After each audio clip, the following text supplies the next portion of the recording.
So you have a lot of people say, no, I'm fine. It's true, but you'll be surprised to see that you walk in those limitations.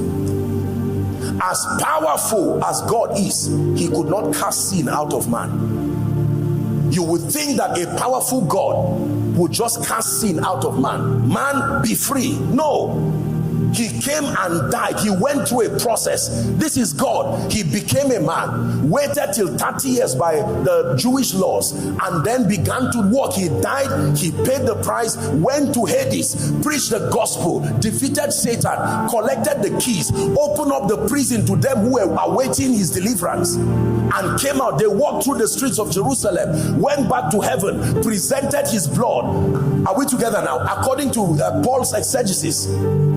And then was coronated as Lord and King, and sat down at the right hand of the Father. And even at that, he's still not quiet. He's still making intercession.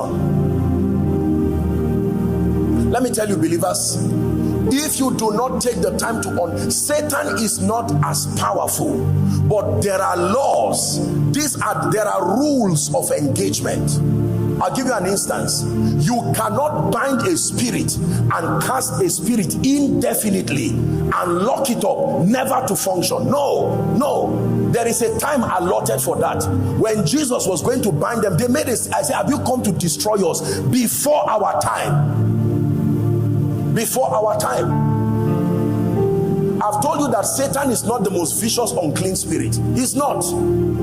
There are other spirits that have rebelled. Those ones were not even released. They are bound today in everlasting chains, and the Bible says they were bound for the sake of the elect.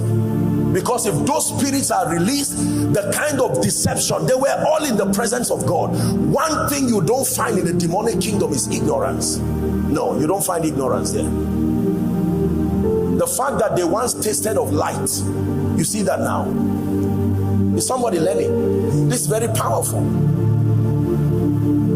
When a spirit leaves a man, Jesus was teaching. He said he goes through dry regions and not finding a place of refuge.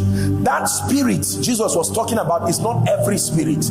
It's not every spirit that needs a human body. There are spirits that don't need human bodies. But there are spirits that once they are not in a human or material body, they are perpetually in a state of torture.